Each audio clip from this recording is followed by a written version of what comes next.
a young samurai. I smoke a spliff in a cup, then I pass a lot to my bro. No fuck with my flow. Couple bad bitches in a cup of that Joe. So it's just THC.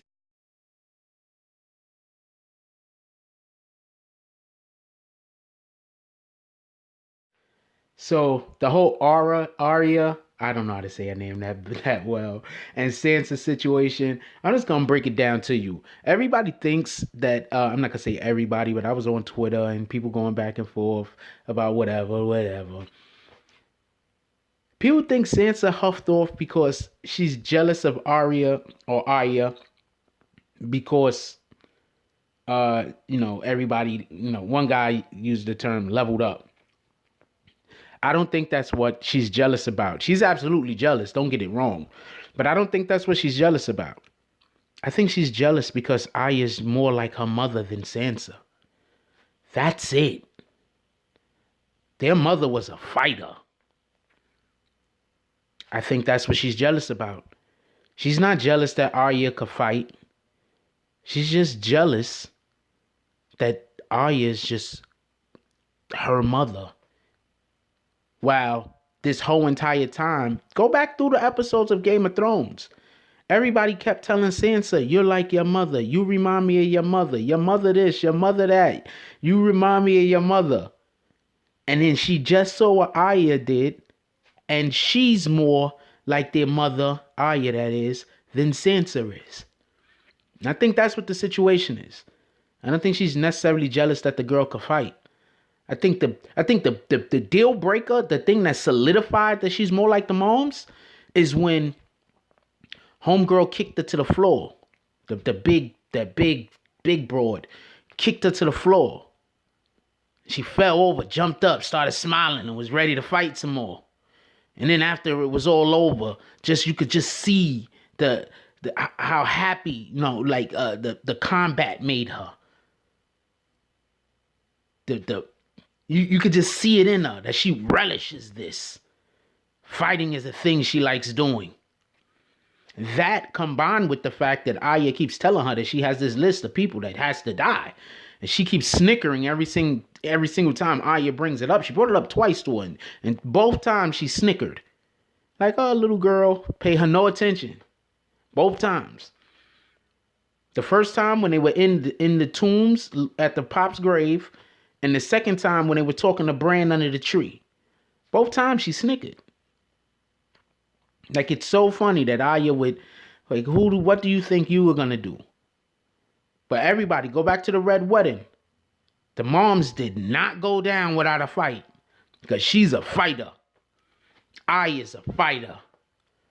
Sansa, whenever it comes to any kind of physical thing that's got to happen, she decides to give in because she doesn't want to get hurt.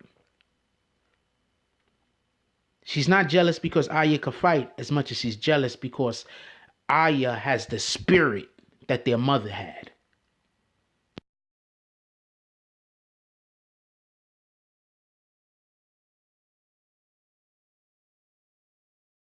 BBN, Jack Frost.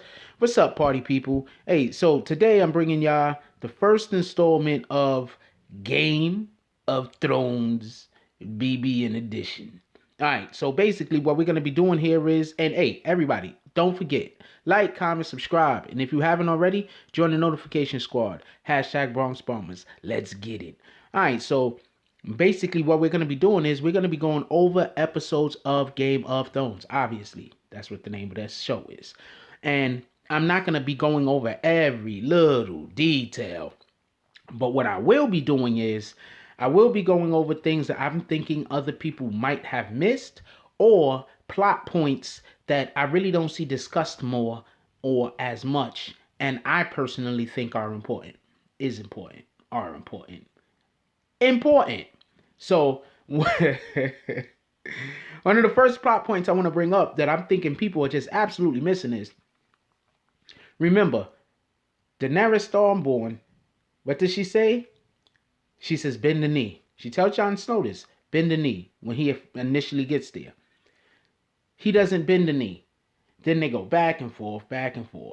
Later, she talks to Tyrion about Jon Snow. She's already heard good things about Jon Snow. Then they go inside of the cave. And when they go inside of the cave, Jon Snow shows her the carvings that was in there, basically proving to her, or basically showing to her, that what he was saying about earlier, that they really are these frost dudes that run around and there's an army of the dead. Yeah, these guys exist. This is the real thing. I'm not just crazy. I'm not just telling you all types of different shenanigans. This stuff exists. So with her seeing this and then also seeing proof, she asks him again to bend the knee. Again, Jon Snow says he cannot bend the knee. I'm currently under the impression that she doesn't even want him to bend the knee anymore. I think she's testing him.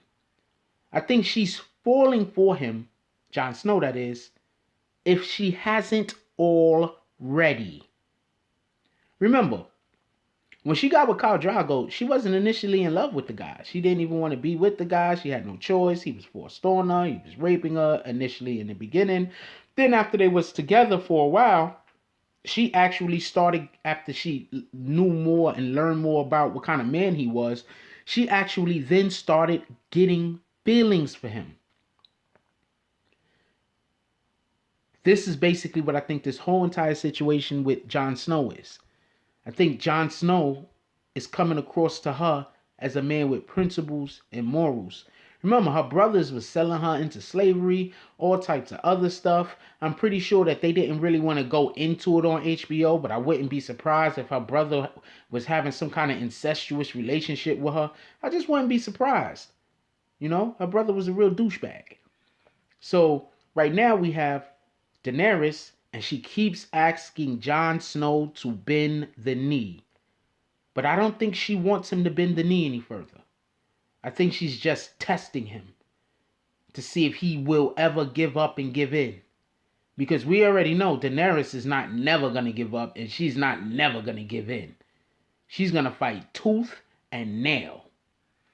And one of the main points that I think actually brings that home is later on, after the cave, when they're on the beach and she's arguing with Tyrion, or they're going back and forth with Tyrion, and Tyrion is like, you can't go there and just burn the whole place down. And she's like, I'm gonna go over there with my dragons, we're just gonna melt everything. And Tyrion's against it, and she turns to Jon Snow. Just the fact that she turned to Jon Snow and asked him what he thought is a something. And he basically said the same thing. You can't go burning down the city. And then he gave her a real good reason why you just can't go burning down the city. If you go burning down the city, you just like the people that you claiming that you're trying to get rid of. Daenerys, Jon Snow, 2018 wedding. Heard it here first.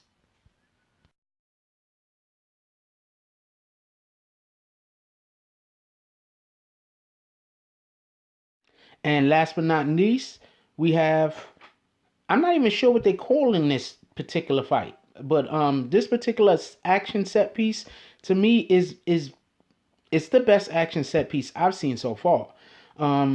If I had to name them, if I had to number them, I'd say this is 1, Battle of Bastards is 2, and the one where they was throwing like the black fire, or the black water fire, whatever the hell they was calling that, at the ships, and then they took down the ships, and that's the one where Tyrion got the scar on his face. I say that was 3 out of all that I could just think of off the top of my head. But Battle of the Bastards in this one is definitely 1 and 2. Those are just 2 of the best action set pieces. Look, some people sometimes complain that shows like Walking Dead, which is another great show, shows like this particular show, Game of Thrones, that sometimes there's too much talking. I don't think that there's too much talking. Sometimes we need exposition in order to be able to really understand when the action actually starts happening, who's who. We need it. All right, it is what it is. It's better when it's not exposition and they can tell us visually through storytelling. That's also great. Don't get me wrong. But when you get an action set piece like they just had at the end of this episode, it just makes everything that much better. it showed the difference, the real difference between the Lannister army and them freaking barbarians that Daenerys run around with. Them dudes is just the truth. Okay, them dudes is, oh man. One guy actually said to freaking Tyrion at one time that y'all guys can't fight. Like he let her know y'all guys can't fight, man. Like what the hell is they doing down here? It's getting killed. Like that was hilarious to me because like they just showed up. They thought it was gonna be more of a war. Like, you know what I'm saying? Like, you know, some of us might not come home, and then they get there and it's like 8th graders fighting kindergarteners. It was crazy. But also just to be a little bit fair to the Lannister army, when you see a dragon flying around turning people to ash, that was dope too. That's another dope point that they made. The dragon's fire is so hot that it's turning people to ash. Yeah, there was people running around on fire, but those were the people that was just getting on fire because they was next to stuff that was already on fire. The people who got hit and everything that got hit directly with the fire was getting incinerated. It was being turned to ash. So that's what was happening on that end as far as that is concerned. And it was just a great action set piece. I advise everybody to watch it. You know what? Anybody is in here that doesn't actually watch Game of Thrones, and you know you might be watching this video with one of your homeboys or with your girl or something like that, and you've been making fun of this show, or you be like, oh, I don't got the time. Okay, first of all, get the DVD. That's one. You need to get the DVD box set, the season series box set. This is one of the best shows on TV, bar none. It's not even bar none. This is one of the best shows on TV. I mean, I'm a Walking Dead fan. I like comedies too. I'm not talking about comedies and sitcoms and stuff like that. I'm talking about shows that, you know, we watch it season to season. So this will be talking about the Flashes out there and the Arrows and the Walking Deads, obviously, and the Better Call Sauls and all of those shows. This is the king right now. And not just because it's in season and it's happening. This is the best show on TV. I mean, I can't think of anything, and I just can't think of anything. And I'm a YouTube watcher. I watch more YouTube than anything else, to keep it a buck with you. I don't really watch too much regular TV because there's just not enough good programming. This is an exception. This is a great program. And all those other shows I named, I don't necessarily watch all of them. I do watch The Flash. I do watch Walking Dead. I guess I could have said Rick and Morty. I fucks with Rick and Morty, all right? That's FUX. So you don't have to get on me, YouTube. Anyway, so yeah, this was just a great action set piece. Another thing that I liked is they show first, before they showed the big arrow or spear or whatever you want to call it, the first thing they let you understand is that regular arrows can't even pierce the dragon's skin. They shot the regular arrows at the dragon. He puffed his chest out and them things fell right on the floor. Regular arrows can't affect him no more. He's mature. And I think they wanted to show that because remember when she was when they tried to kill her and one of her dragons got shot up with a whole lot of arrows and then they flew off and she pulled the arrows out and then he healed. Now they're mature. Those regular arrows ain't going to do nothing to them. Regular normal arrows that you got to pull back with a bow, a human, has to shoot with a bow. It ain't doing nothing to these dragons. It's nothing. So, yeah. Exactly. Anyway, that's all I got on this one. So, I want to know what y'all think about the episode. Leave some comments down below. I want to know what y'all thought about the episode. I thought this was a really good episode.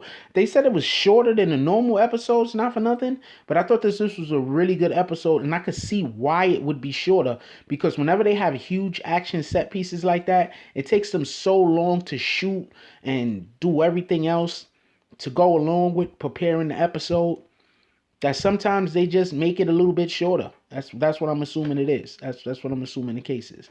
So let me know what y'all think about this episode, and also let me know what y'all think about my commentary, whether I should keep up doing this Game of Thrones every Monday or not. I'm curious. All right, so that's all I got on this one. So don't forget to like, comment, and share. Join that notification gang. And that's all I got on this one. I'm out.